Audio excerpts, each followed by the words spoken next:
बिस्मिल्लाहिर्रहमानिर्रहीम। अस्सलाम वालेकुम। उम्मीद है सब खैरियत से होंगे। आज हमने करनी है एक्सरसाइज 5.2 या 11.2 प्रीवियस बुक्स के अंदर है। इसमें क्या है कि आपको जो है बुक के अंदर वैल्यूज़ दी हुई हैं ट्रायंगल की, यानी कि इस 2 साइड्स दी हुई हैं और थर्ड साइड आपने फाइंड करनी है। उससे पहले कहूँगी कि अगर चैनल पर नए हैं या इस वीडियो को पहली बार देख रहे हैं तो चैनल को ज़रूर सब्सक्राइब कर लें। क्लास 9 और 10 के जितने भी इम्पोर्टेंट जनरल के और मैथ के, साइंस के, दोनों जनरल साइंस, जनरल और जो साइंस का मैथ, इंग्लिश और बाकी सब्जेक्ट्स हैं, फिज़िक्स, इनकी वीडियोस अपलोड कर चुकी हूँ। ग्रामर की भी वीडियो अपलोड कर चुकी हूँ, इंग्लिश की, और सब सब्जेक्ट्स के इम्पोर्टेंट्स भी मैं 9 में बता चुकी हूँ, 9 के, और इंशाल्लाह 10 के भी अभी साथ साथ बताने जा रही हूँ। तो चैनल को ज़रूर सब्सक्राइब करके बेल आइकन को प्रेस कर लें, और वीडियो अच्छी लगे तो लाइक और कमेंट करके ज़रूर बताइएगा और अपने फ्रेंड्स के साथ शेयर करें। अब इसमें देखें, हम यहाँ पर आपको जो है वो वैल्यूज़ गिवन होंगी 2 साइड्स की, ठीक है, और थर्ड साइड आपने जो है वो खुद फाइंड करनी है। मैंने एक ट्रायंगल ड्रॉ करके रख दिया है। ये आपकी साइड जो परपेंडिकुलर कहलाती है, यहाँ पर आपका 90 डिग्री का एंगल बनता है।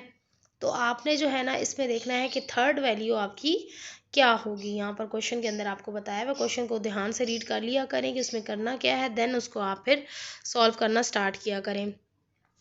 अब आपने देखा है कि आपके पास यहाँ पर ट्रायंगल इन्होंने क्या क्या दिया हुआ है, BABC, ठीक है। अब ABC के अंदर ये जो नीचे होती है ये बेस होती है, और इसको बेस कहते हैं। ये ड्रॉ होती है सबसे पहले।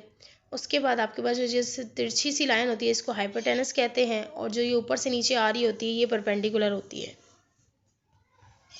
ये इनके नाम हो जाते हैं, इनके नाम कहते हैं, और नाम के साथ ही हम फार्मूला लगा रहे होते हैं। इसका फार्मूला अपना है जिसमें हम जो है वो यही वैल्यूज़ यूज़ करेंगे। अब AC आपके पास क्या है, 6 सेंटीमीटर। BC आपके पास है, देख सकते हैं हम, AC आपके पास 6 सेंटीमीटर है, यहाँ पर हम लिख भी लेंगे। और BC आपके पास जो है वो परपेंडिकुलर है, ये 8 सेंटीमीटर है। आपने थर्ड जो है वो हाइपोटेनस जो कि BC है, BA है, या AB भी आप कह सकते हो, वो फाइंड करनी है। यहाँ पर आप वैल्यूज़ लिख लें ताकि आपके सामने रहेंगी। तो ट्रायंगल बनाकर वैल्यूज़ लिखा करें जब आप सॉल्व करेंगे एग्ज़ाम्स के हवाले से। तो अब ये हाइपोटेनस हमारे पास नहीं गिवन है, अब इसको हमने जो है वो लिख लेना है क्वेश्चन मार्क के साथ कि ये हमने फाइंड आउट करना है। तो देखें हम किस तरह से स्टेटमेंट को लिखेंगे। सबसे पहले सोल्यूशन में हमने क्या करना है कि हमारे पास क्या गिवन है, yes, A, B and C given है और A and C गिवन है। तो इसका फॉर्मूला हम क्या लिखते हैं, ये फार्मूला है, पहले अपने पास आप नोट डाउन कर लें, और इसी से फिर बाकी सारे ये एक्सरसाइज के क्वेश्चन सॉल्व होंगे। हमारे पास क्या फार्मूला है, हाइपोटेनस का स्क्वायर, फार्मूला नोट डाउन कर लें, hypotenuse square is equal to perpendicular, base लिख लें या परपेंडिकुलर लिख लें, base square is equal to perpendicular square.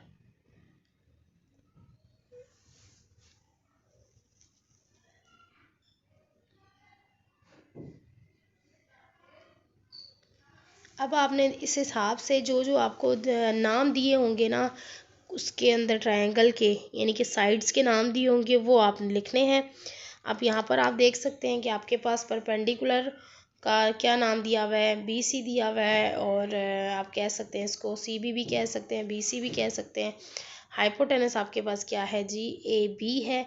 तो आपने लिख देना है AB, या मेजरमेंट ऑफ, यहाँ पे आप क्या लिखेंगे, मेजरमेंट ऑफ AB, यानी कि मेजरमेंट जो दी होगी ना वो लिखेंगे।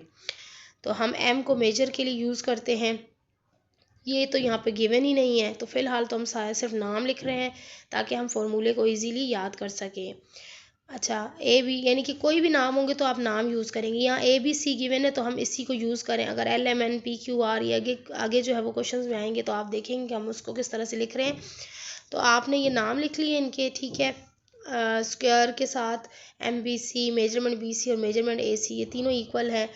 इसके बाद हमने क्वेश्चन की तरफ चलना है। अब क्वेश्चन में जो गिवन है ना, यानी कि AC गिवन है, BC गिवन है, उसको हम इस फॉर्मूले की जगह पर कैसे लिखेंगे। अब यहाँ पर देखें आपको वैल्यूज़ दी हुई है AC, ये हमने क्वेश्चन दोबारा उतार लिया ताकि हम अब प्रॉपर सेटअप करें। तो ऊपर हमने फार्मूला लिखा था, अब सिंपल आपने इसी सीक्वेंस से लिख लेना है AB स्क्वायर, लेकिन आपने क्या करना है, इसको आपने कराना है एक साइड को ऐड, क्योंकि हमने कहा है कि दो साइड्स इसकी स्क्वायर में होती हैं, ठीक है। दो साइड का स्क्वायर को ऐड करते हैं तो तीसरी वैल्यू निकाल लेते हैं। अब ए स्क्वायर की वैल्यू हमें ए बी की नहीं गिवन है, वो ऐसे ही जाएगा। ए सी की वैल्यू हमें गिवन है, ठीक है। पहले तो हम इसको फॉर्मूले के साथ लिख लेते हैं, जैसे ए बी का स्क्वायर पहले तो हम स्क्वायर में नहीं लिख रहे थे, यहाँ पर ऊपर क्वेश्चन लिखा है, अब इसका स्क्वायर हम लिख लेंगे। अब सिंपली हमने क्या करना है, अब इनमें वैल्यूज पुट कर देनी है। ए बी चूँकि हमारे पास गिवन ही नहीं है, हाइपोटेनस है, फाइंड करना है, इसको हम उठा के ऐसे ही लिख लेंगे।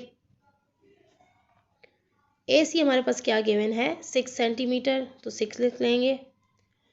और बी सी हमारे पास क्या गिवन है, 8 सेंटीमीटर, 8 लिख लेंगे। अब इसका स्क्वायर निकालें, 36, 64, दोनों को ऐड करा देंगे। इस तरफ लिख लेती हूँ ताकि आपको यहाँ पे कंप्लीट क्वेश्चन मिल जाए। ए बी का स्क्वायर इज इक्वल टू हमारे पास ये हो जाएगा 100। अच्छा, अब एक चीज़ यहाँ पर स्क्वायर गिवन है, तो हमें आंसर में सिर्फ क्या फाइंड करना है, ए बी फाइंड करना है, उसका स्क्वायर नहीं चाहिए, ए बी का स्क्वायर नहीं फाइंड करना, सिर्फ ए बी फाइंड करना है। तो ए बी इक्वल हो जाएगा 100 के। अब ए बी के स्क्वायर को ख़त्म करने के लिए हमने क्या करना है, ए बी के स्क्वायर को ख़त्म करने के लिए हम ले लेंगे स्क्वायर रूट, ठीक है। स्क्वायर रूट जो होता है वो स्क्वायर से कैंसिल हो जाता है, लेकिन उसमें हमने क्या करना है कि स्क्वायर रूट को हमने लेना होता है दोनों साइड पर। अब स्क्वायर रूट जब हम यहाँ लेंगे ए बी को स्क्वायर ख़त्म करने के लिए, तो हमें दूसरी तरफ भी लेना पड़ेगा। ऐसा नहीं हो सकता कि सिर्फ हम एक साइड पर यूज़ करके उसको सॉल्व कर लें, दोनों साइड पे इक्वल के दोनों साइड पे सेम काम करना होता है। अब इसका स्क्वायर स्क्वायर से कट गया, स्क्वायर रूट से कट गया, और ए बी आ गया, और यहाँ पर 10 का आपको जो 100 का जो स्क्वायर होता है वो 10 होता है, तो ये निकल आया 10। तो आपके पास ये आप चेक कर सकते हैं, 10 को 10 से मल्टीप्लाई करेंगे तो 100 आ जाएगा। इस तरह से स्क्वायर निकाला जाता है। ए बी आपके पास आ गया 10, यही आपका आंसर है। आपका हाइपोटेनस फाइंड हो चुका है, आप उठाकर हाइपोटेनस के ऊपर वैल्यू लिख दें, हाइपोटेनस साइड पर।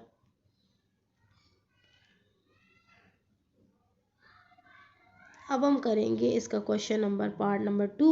देखिए पार्ट नंबर 2 में हमने क्या करना है कि पार्ट नंबर 2 में हमने ऐसे, मैं सिर्फ फार्मूला लिखे रहने दूंगी ताकि आपको जो है वो फार्मूला थोड़ा सा याद हो जाए, आप पक्का से इसको लिख लें। अब मैं सिर्फ वैल्यूज़ को चेंज कर रही हूँ, इरेज करके सेकंड क्वेश्चन की वैल्यूज़ लिख रही हूँ, क्योंकि फार्मूला हमारा वही लगेगा, सिर्फ हमने अपने हिसाब से वैल्यूज़ को लिखना है जो भी वैल्यूज़ गिवन होंगी।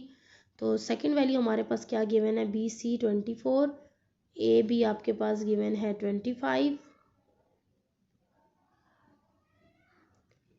और दूसरी क्या चीज़ गिवन नहीं है हमारे पास, ए सी नहीं गिवन है, यानी कि बेस नहीं गिवन है, ठीक है।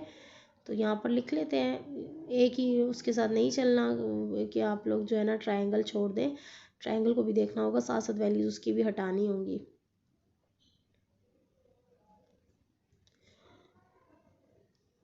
अब सिंपली हम क्या करेंगे, हम देखें इसके दो तरीके होते हैं। एक तो ये होता है कि जो चीज़ आपको फॉर्मूले को आप पहले अरेंज कर लें, ये सबसे आखिर में अरेंज कर लें। पहले आप अरेंज करेंगे तो यानी कि जो चीज़ आपको फाइंड आउट करनी है ना, उसको इक्वल के एक साइड पर अकेला लिख लें और बाकी दोनों चीज़ों को एक साथ लिख लें। और ये देखें, अगर मैं ए सी हमें फाइंड करना है तो मैं ए सी को एक साइड पर लिख लूँ और बाकी दोनों चीज़ों को एक साथ लिख लूँ, तो ऐसे भी पॉसिबल है। लेकिन बच्चे यहाँ पर कंफ्यूज हो जाते हैं कि क्या कैसे लिखना है, और वो सब मिक्सअप कर देते हैं, उन्हें समझ नहीं आ रही होती। तो मैं ये रिकमेंड करूँगी कि आप लोग जिस तरह का फार्मूला होता है उसको एज़ इट इज़ रहने दिया करें, एज़ इट इज़ लिखा करें, और फिर उसके अंदर जब आप वैल्यूज़ जो गिवन होती हैं उसको पुट करेंगे तो आपका वो खुद ब खुद आंसर एंड पे आ जाएगा, ठीक है। अब देखिए मैं वैसे ही लिख रही हूँ जैसे ऊपर मेरा फार्मूला लिख रहा है, मैंने इसको चेंज नहीं किया। हालांकि मुझे ए सी की वैल्यू फाइंड करनी है, तो मैंने क्या किया, देखिए ए सी वैसे ही रखा, उनकी वैल्यूज़ पुट कर दी, उनका स्क्वायर निकाला तो ये निकला। और अब देखिए ए सी जो कि अकेला था, मुझे ए सी की वैल्यू निकालनी थी, तो मैंने इसको एक साइड पर अकेला कर दिया। 576 को मैं उस तरफ लेकर माइनस का हो गया, तो अब इनको माइनस करेंगे तो ये आपका 49 आ जाएगा, और ए सी का आ गया स्क्वायर। अब देखिए इस तरफ क्या फ़र्क पड़ता है, इक्वल के इस तरफ वैल्यू हो या उस तरफ वैल्यू हो, बात एक ही है। आप इसको अरेंज करके भी लिख सकते हैं, देखिए अरेंज करके लिख रहे हैं।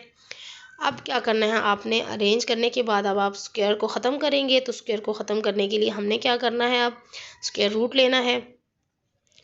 स्क्वायर रूट लेने के दोनों तरफ हम स्क्वायर रूट जब लेंगे तो इसका ए सी हमारे पास यहीं पे ले लेते हैं, स्क्वायर स्क्वायर से कैंसिल हो गया और ए सी आ गया हमारे पास 49 होता है 7 का स्क्वायर रूट। ठीक है, 7 स्क्वायर रूट होता है 49 का, तो ये आपका आंसर आ गया।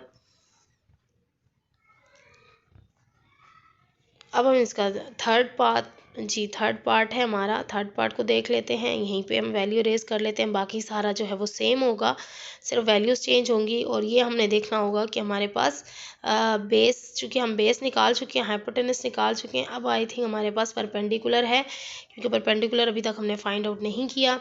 तो इसमें चेक कर लेते हैं कि क्या हमारे पास नहीं गिवन है। ट्रायंगल यही रहेगा, सिर्फ ये आपने देखना होगा कि इसमें वैल्यूज़ कौन सी कहाँ पुट करनी है। अब यहाँ पर ए सी हमारे पास देखिए गिवन है, जो कि बेस थी वो 9 सेंटीमीटर है। ए भी हमारे पास गिवन है जो कि 41 सेंटीमीटर है, जो कि हमारे पास हाइपोटेनस है। अभी देखिए यहाँ पर परपेंडिकुलर ही फाइंड करना है, विच इज़ बी सी। तो आपने ये फार्मूला ऐसे ही लिखना है और सिर्फ उनकी जगह पर उनकी वैल्यूज़ लगा देनी है। देखिए मैंने वैल्यूज़ इसकी चेंज कर दी हैं। अब यहाँ पर ए बी की जगह पर आप क्या लगाएंगे, ए बी गिवन है 41 और ए सी गिवन है 9 और बी सी नहीं गिवन, तो उसको ऐसे ही छोड़ देंगे, बी सी को लिख लेंगे। अब इसका स्क्वायर लें, 41 का स्क्वायर आप लेंगे तो ये आपके पास आ जाएगा 1681। 9 का स्क्वायर 81 होता है। कैलकुलेटर से कर लिया करें, सेम नंबर को सेम से मल्टीप्लाई कर लिया करें। अब बी सी एक साइड पर रह जाएगा, क्योंकि बी सी की हमें वैल्यू नहीं पता और फाइंड करनी है। 81 को इधर ले आएंगे, माइनस का हो जाएगा,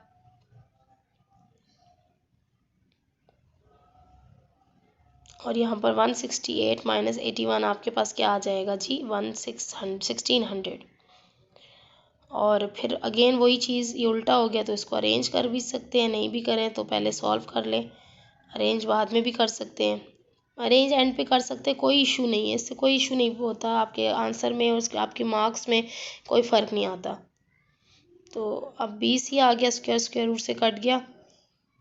1600 का जो स्क्वायर रूट होता है ना, वो होता है जी 40। तो अब देखें इसका पार्ट नंबर 4 जल्दी से कर लेते हैं। पार्ट नंबर 4 में सिर्फ और सिर्फ देख सकते हैं वैल्यूज़ चेंज हुई हैं। ए सी हमें फाइंड करना है, ए सी को एक साइड पर रखा है, 81 को मैं इस तरफ लेकर आई हूँ, तो ये मेरा बन गया है जी 100 में से 81 माइनस हुआ तो 19 का। अब मुझे यहीं पे जो है क्या लेना है, इस तरफ मेरे पास स्क्वायर है तो स्क्वायर रूट लेना पड़ेगा। स्क्वायर रूट में मैंने क्या करना है, अब अरेंज करके लिख रही हूँ, चाहे तो एंड पे भी लिख लें। तो 19 का स्क्वायर रूट कुछ भी नहीं होता, परफेक्ट स्क्वायर नहीं होता, बल्कि ये पॉइंट में इसकी वैल्यू आएगी। तो स्क्वायर रूट आप कैलकुलेटर से फाइंड कर लीजिएगा, तो ये आपके पास आ जाएगा 4.4 सेंटीमीटर या 4.4 सिंपल बस लिख लें। तो चूँकि 19 आपको पता है एक परफेक्ट स्क्वायर नहीं है, लेकिन आपने क्योंकि ऐसे ही आंसर देना है तो आप पॉइंट में लिख लें, ठीक है। अगर अब इसके बाद हमारे पास क्वेश्चन नंबर 2 है। क्वेश्चन नंबर 2 में देखें क्या फाइंड करना था हमें, ट्रायंगल्स दिए हुए हैं, ट्रायंगल्स की हमने फाइंड करना है कि कौन सा राइट ट्रायंगल है। तो उसके लिए पहले स्टेटमेंट लिखना ज़रूरी है, ये स्टेटमेंट आप लोग लिख लेंगे। इसकी कैसे राइट ट्रायंगल हम फाइंड आउट करते हैं कि the sum of squares of two sides of two triangle, ये मैं अभी आपको एक्सप्लेन कर रही हूँ, पहले आप क्वेश्चन को कंप्लीट कर लें। देखिए हमें ए बी वैल्यू दी हुई है, बी सी की वैल्यू दी हुई है, वही फार्मूला है, ए बी का स्क्वायर प्लस बी सी का स्क्वायर, दोनों का स्क्वायर हमारे पास 169 आ जाएगा, 169 आ जाएगा। अब दो चीज़ों के स्क्वायर को जब ऐड करना है वो आंसर निकालना है, फिर थर्ड का हमने स्क्वायर फाइंड करना है, ठीक है। इसमें क्या करना होता है कि जो थर्ड वैल्यू रहती है ना, उसका हम स्क्वायर फाइंड करते हैं। तो दो के सम का स्क्वायर, यही मैंने ऊपर स्टेटमेंट लिखी है, the sum of square of two sides of the triangle is equal to the third side of the square length, ठीक है। उसका स्क्वायर हमने थर्ड साइड की जो गिवन होगी उसका हम स्क्वायर फाइंड करेंगे। तो वो आपका स्क्वायर जो होना चाहिए वो इन दोनों के स्क्वायर के सम के बराबर होना चाहिए, तब वो आपका एंगल जो है राइट ट्रायंगल कहलाएगा।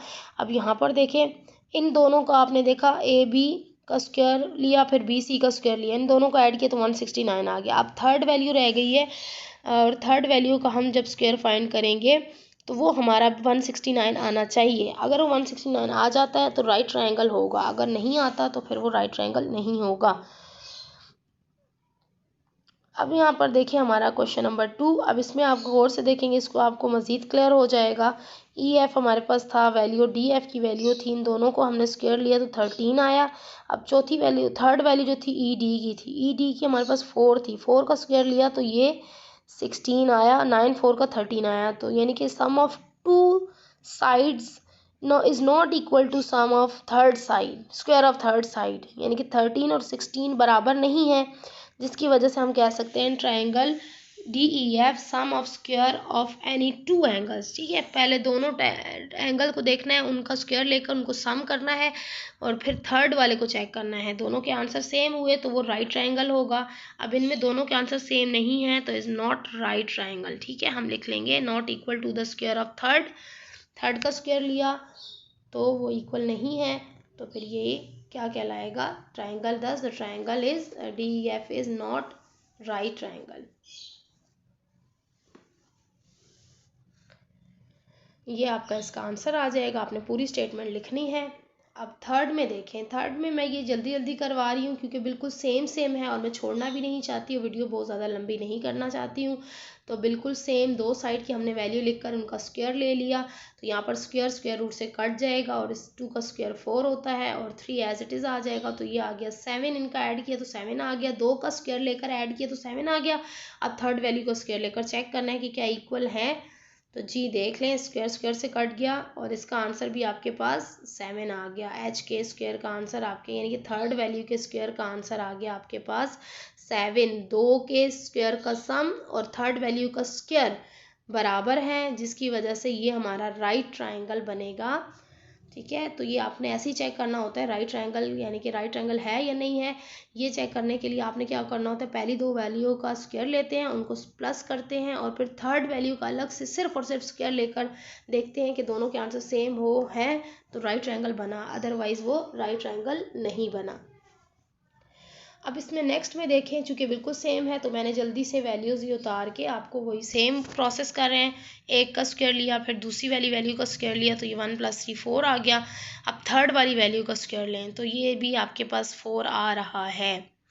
तो इसका मतलब है कि आपका ये एंगल भी, ये भी जो ट्राइंगल होगा, दोनों को 4 वैल्यू आ गई तो 10 हम लिख लेंगे। देयरफॉर ट्राइंगल, यहाँ पर LMN है, राइट ट्राइंगल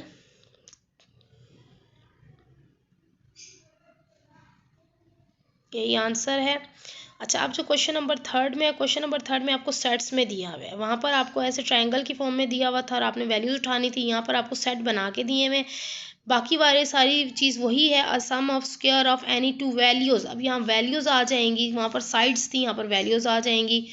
बाकी आपने सेम लिखनी है स्टेटमेंट। ए को चेक कर लेते हैं, इसकी तीनों वैल्यू का पहले स्क्वायर ले लेते हैं तीनों का। आप चाहें तो जो मैंने सेकंड क्वेश्चन मेथड कराया वो भी यूज़ कर सकते हैं, आंसर एक आएगा। मैंने देखे नीचे करूँगी, नेक्स्ट पार्ट में वही मेथड यूज़ करूँगी। इसमें मैंने ये किया है तो दोनों मेथड से आप कर सकते हैं। तीनों वैल्यू को स्क्वायर ले लिया, तो तीनों वैल्यू को स्क्वायर ले लिया तो देख लें आप दो वैल्यूज़ को ऐड करा के देखें कि अगर आप 25 और 36 को, पहले हम आंसर लिख लेते हैं, मैं साथ साथ आपको बताती हूँ। We see that in any condition, किसी भी कंडीशन में इन तीनों का सम बराबर नहीं आ रहा, यानी कि 25 और 36 को स्क्वायर करके सम करके देख लें 49 के बराबर नहीं आता, 49 और 36 को करके देख लें 25 के बराबर नहीं आता। तो यही मैं चीज़ यहाँ पर स्टेटमेंट लिख रही हूँ। We see that in any condition sum of two squares is not equal to third, ठीक है, third not equal to square of third, कि थर्ड के स्क्वायर के हमने चेक करना होता है। तो आप चेक कर सकते हैं, स्क्वायर पहले ही हम ले चुके हैं तो सिंपल आप इनको ऐड करा के, जैसे मैंने बताया 25 और 36 को ऐड कराएंगे तो 49 के इक्वल नहीं आता। 49 और 25 को ऐड करा लें, 36 के इक्वल नहीं आता। 49 और 36 को इक्वल करा लें, 25 के इक्वल नहीं आता। तो फिर ये क्या होगा, ये राइट ट्रायंगल होगा? जी नहीं, ये राइट ट्रायंगल नहीं होगा। Can not make a right triangle, values of set A can not make a right triangle. तो ये आपने स्टेटमेंट इस तरह से लिखनी है, आंसर के अंदर, पेपर्स में भी आंसर में लिखनी है। अब इसका पार्ट नंबर 2 हम देखें, पॉइंट में है, थोड़ा कैलकुलेटर से कर देती हूँ ताकि इजीली आपको नज़र आ जाए। तो पहली वैल्यू 2.5 है तो इसको 2.5 से मल्टीप्लाई किया तो ये आपके पास आ गया 6.25, और दूसरी वैल्यू क्या है 6। थर्ड वैल्यू बड़ी होती है ना, तो पहली और दूसरी को हम पहले करते होते हैं। तो 6 को लिया तो 6 और 6 का मेरा 6 का स्क्वायर आ जाएगा 36।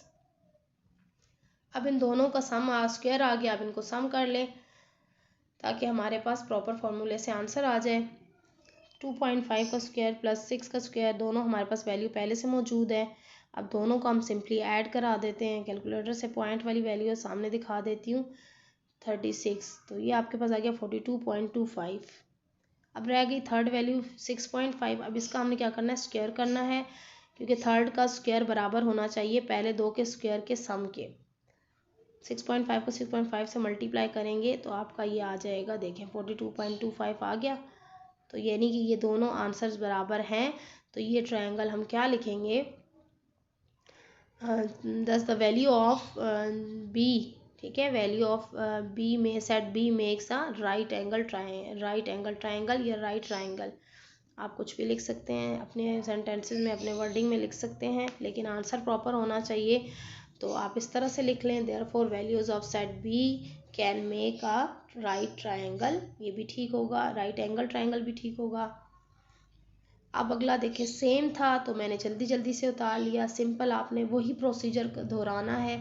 1 का स्क्वायर लिया, फिर दूसरा 10 है उसका स्क्वायर लिया, तो दोनों को ऐड कर दिया, 101 आ रहा है। थर्ड का स्क्वायर लिया तो ये आपके पास 99 आ रहा है, स्क्वायर स्क्वायर से कट जाएगा, और 3 का स्क्वायर 9 होगा, और अंदर मल्टीप्लाई हो रही होती है ये दोनों, की कुछ भी नहीं लिखा होता, 11 होता है, तो ये 99। तो ये दोनों बराबर नहीं है, नॉट मेक राइट ट्रायंगल। अब डी को चेक कर लें, डी में क्या है, वही प्रोसीजर है, 1 का स्क्वायर, दूसरी वैल्यू आपके पास क्या है, वो भी 1 है, दोनों का 1 ही आएगा। 1 + 1 को ऐड कर लेंगे तो 2 आ जाएगा,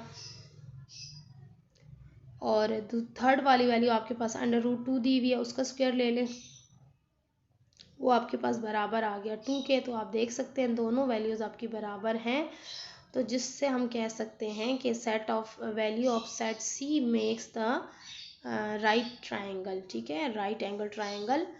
तो क्योंकि इनके आंसर सेम आ गए हैं, इसी के साथ हमारी ये एक्सरसाइज जो है वो कंप्लीट हो जाती है। एक्सरसाइज कंप्लीट नहीं हुई, इसका क्वेश्चन नंबर 1, 2 एंड 3 कंप्लीट हो गया है। नेक्स्ट क्वेश्चन थोड़ा सा लेंदी है, और इंशाल्लाह वो नेक्स्ट वीडियो तक के लिए इजाज़त चाहती हूँ। अल्लाह हाफिज़।